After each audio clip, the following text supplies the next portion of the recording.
ანუ მარჯანიშვილის მეტროსთან შეიკრიბნენ, ახლა ჩემ ზურგს უკან ხედავთ თქვენ ემიგრანტებს, სხვადასხვა ქვეყანაში მცხოვრებ საქართველოს მოქალაქეებს, რომლებიც ამ მოვლენების გამო სპეციალურად ჩამოვიდნენ საქართველოში, ისინი გვეუბნებიან, რომ ვერ გაუძლეს, როცა საკმაოდ დიდი მანძილიდან დაშორებით ხედავდნენ ისინი თუ რა ხდებოდა თბილისში და ზოგადად ქვეყანაში, რა გადაწყვეტილებებსაც იღებდა ქართული ოცნება და შესაბამისად ისინი ჩამოვიდნენ ახლა და სწორედ აქ მართავენ პროტესტს და როგორც სხვა წერტილებში დღეს მთელი დღის განმავლობაში იყო აქციები, აქაც მარჯანიშვილის უпростоრად მეტროსთან გაიმართება აქცია და შემდგომ უკვე ეს ადამიანებიც შეუერთდებიან საპროტესტო აქციას, რომელიც დაგეგმილია რუსთაველის გამზირზე.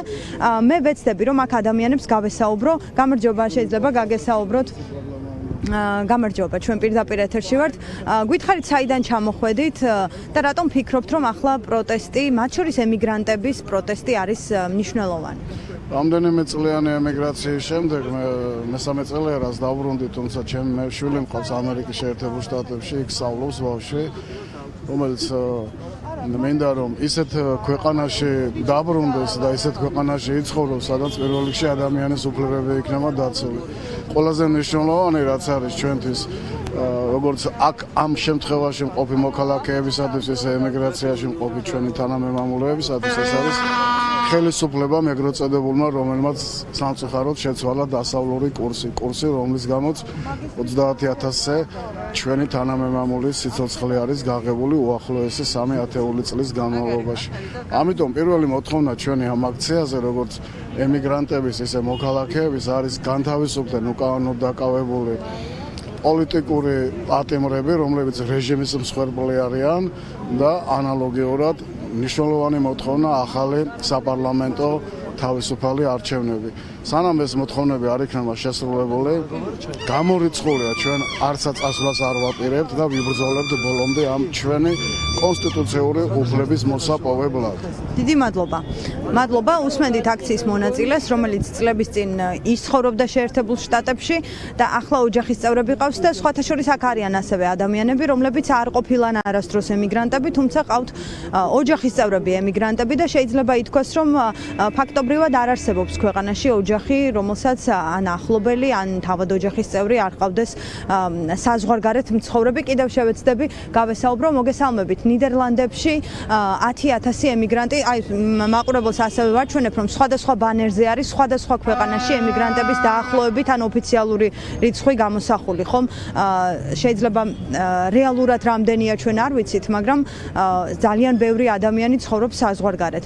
მათ შორის თქვენც, რომელიც დაბრუნდით. აი მე მინდა თქვენი თვალით დანახული ეს რეალობა მითხრათ.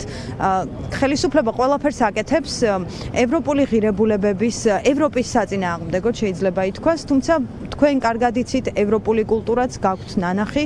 აი როგორ ხედავთ პროცესების განვითარებას და როგორ ხედავთ ამ რეალობას ახლა?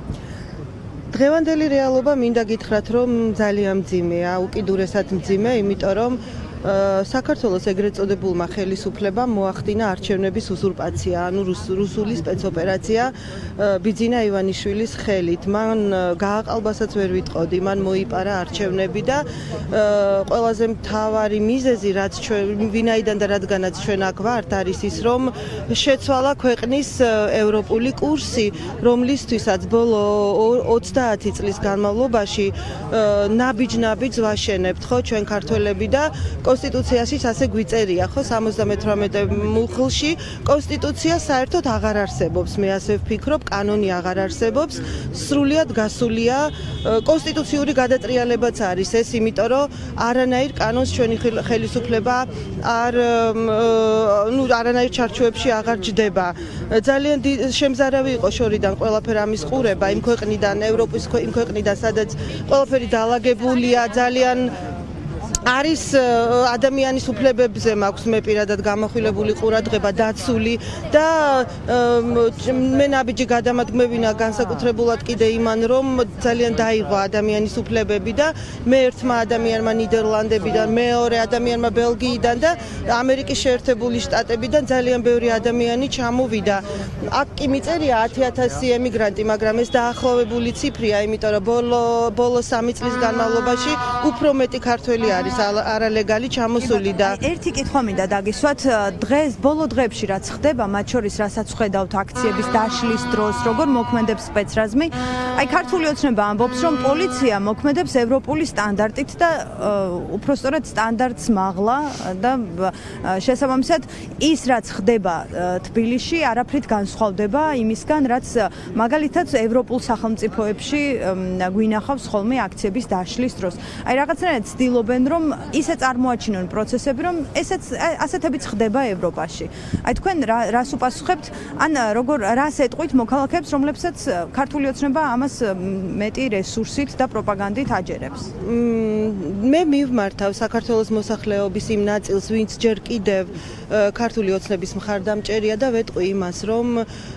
ადამიანებო არ დაიჯეროთ ქართული ოცნების იმიტომ რომ ის თქვენ გატყუებთ ევროპის ქვეყნებში ასეთი რამე არ ხდება ეს არის მართლა წითელი ხაზის გადალახვა არ ვიცი ჩარჩოებში არ ჯდება მართლა და ერთი მომენტი მინდა გავიხსენო რომ საქართველოს პოლიცია მაშინ იყო მილიცია 1999 წლის ნოემბრის მოვლენების მონაწილე ვიყავი შიმშილობის მე პირადად და მაშინ მილიცია საბჭოთა ისიც ჩვენს მხარეზე გადმოვიდა და ხალხის მხარეს და მივმართავ პოლიციას რომ დადექით ხალხის მხარეს იმიტომ რომ ხალხის წინააღმდეგ ბრძოლა ჯერ ვერავის ვერ მოუგია და ერთ რამეს დავძენ კიდე საქართველოს პოლიციას და ნიდერლანდების პოლიციას უნიფორმა არის ერთი და იგივე და იყო ესეთი მომენტი იქ რომ მოვიდნენ ჩვენთან იმიტომ რომ იქაც ვატარებდით აქციებს სანამ აქ ჩამოვიდოდით ქართველი ნიდერლანდელი პოლიციელები და გვითხრეს რომ ჩვენ გვცხვენია იმისი რომ საქართველოს პოლიციას იგივენაირი უნიფორმა აცვია როგორც ჩვენ ზუსტად ერთი და იგივეა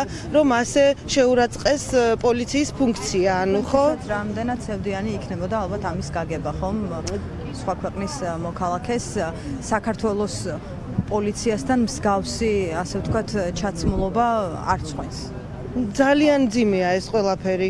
ამ მაგალითის გარდაც გარეშეც მე აქ რო ვიყავი ჩამოსული იქ ჭიჭინაძის ქუჩაზე, ჩვენ ვესაუბრებოდით პოლიციელებს და მე არ ვიცი, საერთოდ არ შემოდიოდნენ კომუნიკაცია არ ქონდათ ჩვენთან და არ ვიცი, ვერ გეტყვით, მოგმართავთ პოლიციელებო, თქვენ ჩვენ უნდა დაგვიცვათ, არ უნდა დაგვარბიოთ, არ უნდა დაგვარტყავთ. ნუ გცემთ, ნუ დაგვარტყავთ, იმიტომ რომ ჩვენ საქართველოს მოქალაქეები ვართ და ჩვენ ემიგრანტებს გვინდა ჩვენს ქვეყანაში დაბრუნება და ამას აუცილებლად გავაკეთებთ. ვიბრძოლებთ ბოლომდე, რომ დაბრუნდეთ ჩვენ სამშობლოში. მადლობა, დიდი მადლობა.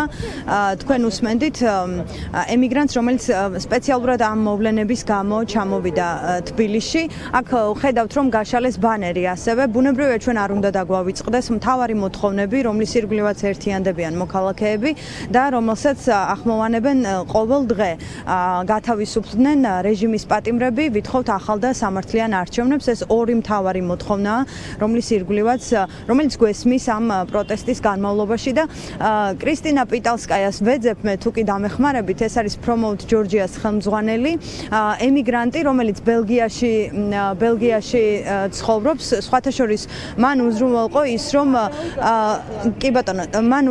ის რომ ბევრი ემიგრანტს მოუყარა თავი, ასე ვთქვათ, მათი შეკრებების ორგანიზებას ახდენს და შესაბამისად აქციებსაც მართავს და ბევრჯერ გვისაუბრია კრისტინასთან როცა ის ბელგიაში მართავდა საპროტესტო აქციებს და ის დღეს ახლა თბილისშია. რატომ ჩამოხვედით და რატომ ფიქრობთ, რომ აი თბილისში ბრძოლა უფრო მეტად მნიშვნელოვანი იყო ახლა? გამარჯობა, მივესალმებით თქვენს მაყურებელს რუსუდან. ჩამოვედი ბელგიიდან 2 კვირის წინ, ისევე როგორც ჩემი თანამებრძოლები და მეგობრები სხვადასხვა ქვეყნებიდან, ნიდერლანდებიდან არიან აქ, გერმანიიდან არიან და დავრჩებით იმდენ ხანს, რამდენიც საჭირო იქნება იმისთვის, რომ არა მხოლოდ სოლიდარობა გამოუცხადოთ ჩვენს თანამოქალაქეებს, რომლებიც უკვე მე რამდენი დღეა გამოდიან თბილისში უწყვეტ აქციებზე, არამედ რეგიონებშიც და ძალიან დიდი მადლობა ყველას. იმიტომ რომ თქვენ ქმნით დღეს პროცესს აქ საქართველოში, დღეს მთელი მსოფლიო საუბრობს საქართველოზე, ყველა გადაწყვეტილების მიღები პირი განიხილავს საქართველოს დღეს და არა მარტო სოლიდარობა ვახსენე, არამედ იმისთვის ჩამოვედით, რომ ჩვენც ვიბრძოლოთ ადგილზე, იმიტომ რომ არა მხოლოდ ის ფაქტორი მქონდა მე პირადად, რომ შეუძლებელი იყო ამის ყურება შორიდან, რა თქმა უნდა, ბელგიაში ამ წუთებშიც მიმდინარეობს ქართველების მსვლელობა. მაგრამ ერთით მეტი ადამიანის დგომაც აქ ძალიან მნიშვნელოვანი არის და გადამწყვეტი არის. ჩვენ ვეხმარებით პროცესს, ჩვენ ვართ ის ძალა, ემიგრაცია, რომელიც ვტოვებთ კი ტოვებენ ქართველები ქვეყანას, მაგრამ ჩვენ იქაც ძალიან ბევრს ვაკეთებთ საქართველოსთვის და კიდევ იმის სათქმელად ჩამოვედით, რომ ქართულ ოცნებას და მის გუნდს ვუთხრათ, რომ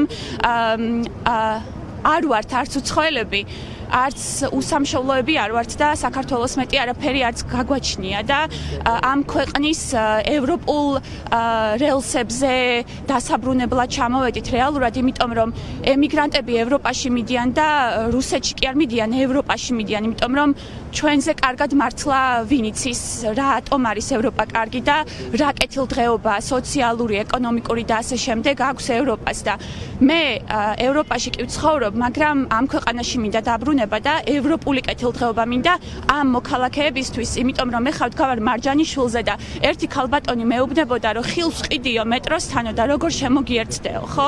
ანუ ის დღის სამყოფ 10 ლარს თუ რამდენსაც გამოიმუშავებს, ის არის მისი ვალდებულება, იმიტომ რომ გადარჩეს და ესეთი ქვეყანა კი არ მინდა, მე მინდა ევროპული ქვეყანა, სადაც შრომის ანაზღაურება ხდება შესაბამისი და ყინვაში, დეკემბრის ყინვაში ხალხს ხანდაზმულებს არ უწევთ გარეთ ხილის გაყიდვა.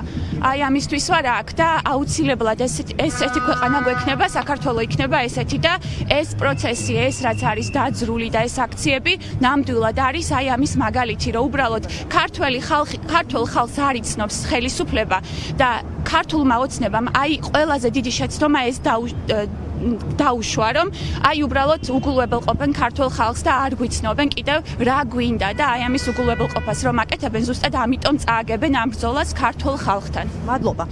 მადლობა კრისტინა პიტალსკაიას უსმენდით პირდაპირ ეთერში. მოკლედ ასეთი ვითარება ახლა მარჯანიშვილის მეტროსთან, რამდენიმე წუთში ეს მოქალაქეები გაემართებიან უკვე რუსთაველის გამზირისკენ და შეუერთდებიან საპროტესტო აქციას. დღეს ხელისუფლებამ, ქართულმა ოცნებამ ნახა თითქმის ყველა პროფესიული ჯგუფის წარმომადგენლის პროტესტი, რომელმაც მოიცვა მთელი თბილისი, ცენტრალური გამზირები, მსვლელობები და ყველა ერთად თავს მოიყრის რუსთაველის გამზირზე, მათ შორის ჩვენ ცოტა ხანში მუსიკალური სფეროს წარმომადგენლებს ველოდებით მარჯანიშვილის მეტროსთან, რადგან მათაც აქვთ დაგეგმილი საპროტესტო აქცია და მსვლელობა უკვე რუსთაველის გამზირისკენ, ამიტომ ვრჩებით ადგილზე და შესაბამისად დაგიბრუნდებით.